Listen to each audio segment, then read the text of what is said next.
Halo guys, balik lagi nih di channel Indra Harajuku. Oke guys, jadi kali ini saya akan review untuk penggunaan saya di ROM MIUI 12 ID ya. Dan ini base dari Global Stabil, dan menurut saya hampir sama MIUI 12 ID sama Global Stabil, mirip-mirip ya. Untuk ROM-nya sama aja sih menurut saya. Cuma mungkin bedanya di kode versi MIUI ya.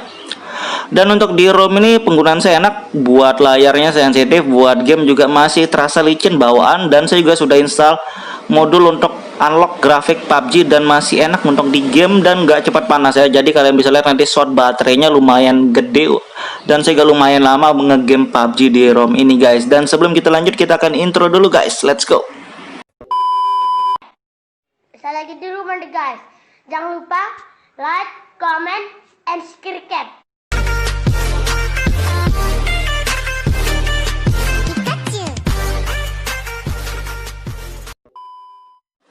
Oke guys, jadi di sini saya pakai ROM MIUI ID ya, MIUI 12 ID.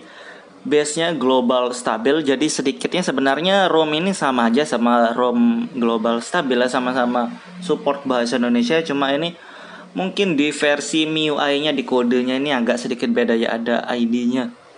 Dan ini biasanya khusus ROM untuk garansi TAM biasanya sih MIUI ID. Dan ini versi pertamanya yang stabil ya. Dan sebelumnya juga pernah saya tes ROM global stabil yang versinya juga sama 20.12.0.1 ya. Dan sebenarnya menurut saya sama aja ROM yang itu sama yang ini. Dan di ROM ini juga kekurangannya menurut saya ada iklannya, tetap ya bikin risih sebenarnya. Dan kalau kita lihat di sini kernel bawaannya kayak gini ya. Ini kernel MIUI. Untuk custom kernel mungkin kalian bisa pakai custom kernel yang support untuk Android 10 ya. Android 10 MIUI banyak sih, ada beberapa. Biasanya kernel next kita akan coba tes juga ya, ganti custom kernel di ROM ini guys. Ini Android 10, dan kalau kalian di ROM Android 11 mungkin kalian bisa update ya, update via updater. Kalau belum ada notifikasi update bisa via updater aja, update manual. Dan kita lihat sekilas ya, sekilas settingannya kayak gini. Jaringan cuma gitu doang, wifi, hotspot semuanya normal.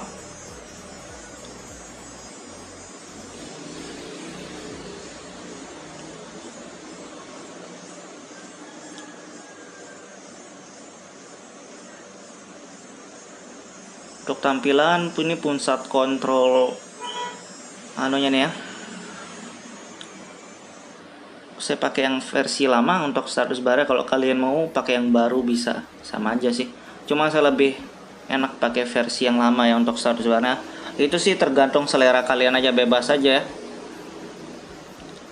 Notifikasi kayak gini, bar notifikasi saya pakai Android. Untuk wallpapernya standar aja ya, nggak ada super MIUI-nya, nggak ada super wallpaper, maksudnya nggak ada.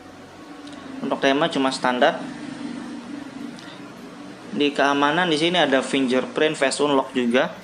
Dan setting face unlock kayak gini bisa lebih dari satu wajah ya, cuma ya kayak gitulah. Untuk fingerprintnya sendiri responnya cepat. Dan kita lihat di sini penggunaan baterai saya guys. Terima kasih sudah klik video ini. Tapi jangan lupa guys, klik tombol subscribe. Karena subscribe itu gratis. Dengan subscribe kamu support channel ini terus untuk upload hampir setiap hari. Di sini penggunaan baterai saya sisa 15%, dan kita lihat apa aja penggunaan konsumsi baterai. Oke, waktu aktif layarnya 7 jam. Dan short ini maksudnya waktu cas terakhirnya kayaknya nih 11 jam. Kita lihat di sini waktu penggunaan layar dapat 7 jam ya. 7 jam, sisa baterai 15%, dan saya juga sambil ngegame PUBG ya di sini. 3 jam lebih saya ngegame PUBG guys. Menurut saya ini hemat ya. Enak. Hemat, dan saya juga sudah pakai modul untuk unlock grafik PUBG-nya juga ya. Dan settingan yang lainnya fiturnya sama aja kayak MIUI 12, ada game turbo, floating window. Sebenarnya itu fitur di MIUI 12 ya, salah satu kelebihannya. Lokasi Indonesia, bahasa juga ada bahasa Indonesia sudah pasti ya, karena ini ROM Indonesia guys. Untuk gesturnya juga sudah ada, enak. Saya juga pakai gesturnya enak. Dan settingan-settingan yang lainnya standar. Jadi menurut saya ini ROM standar MIUI ya standar lah ya. Dan saya juga sudah install Magis di sini guys. Magis. Dan saya cuma pakai modul untuk unlock PUBG doang. Jadi di sini bebas sih kalau kalian mau pakai modul yang mana aja. Cuma sengaja saya pakai untuk unlock doang, nggak pakai modul yang lain biar bisa review baterainya di penggunaan original ROM ya. Ini penggunaan original ROM. Di bagian kameranya normal dan di bagian videonya juga kayak gini guys ya. Kita lihatin di settingannya. Di sini stabilitas gambar ada, jadi untuk direkam video harusnya normal guys. Oke. Dan saya tesnya di PUBG untuk game. Dan fitur yang lainnya kayak di sini kita lihat rekam layar ya guys. Rekam layar. Rekam layar cuma sampai 30 fps tapi normal. Dan selebihnya sih menurut saya di ROM ini enak. Untuk keyboard nggak delay sih, masih seharian belum delay. Misalkan kalau delay tinggal ganti kernel aja biasanya. Dan untuk penggunaan yang lainnya normal semua, enak game, hemat baterai, dan cuma kurang di iklan doang mungkin ya. Kita akan tes game juga di PUBG juga ya. Oke guys, dan di sini kita akan tes di PUBG juga ya. Di sini saya ngegamenya di pakai modul dan bisa unlock 90 fps ini bawaan dari modul, bukan bawaan ROM ya, pakai modul guys. Audio high, kita akan tes sedikit performa gamenya aja bentar ya guys.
Oke guys, jadi dari tadi saya ngegame 5 menit kurang dan suhunya nggak cepat panas ya guys. Jadi di ROM ini enak, hemat baterai, buat game bentar tuh nggak cepat panas juga, menurut saya ini enak ya. Oke guys, jadi kayak gitu doang review singkatnya untuk di ROM ini. Jadi di ROM ini menurut saya enak, hemat baterai, buat yang lainnya juga normal semua, kamera, buat game normal, buat PUBG 90 fps enak, masih enak, layar licin, sensitif, dan kayak gitu doang review singkatnya. Buat kalian yang suka video jangan lupa like, share, dan subscribe.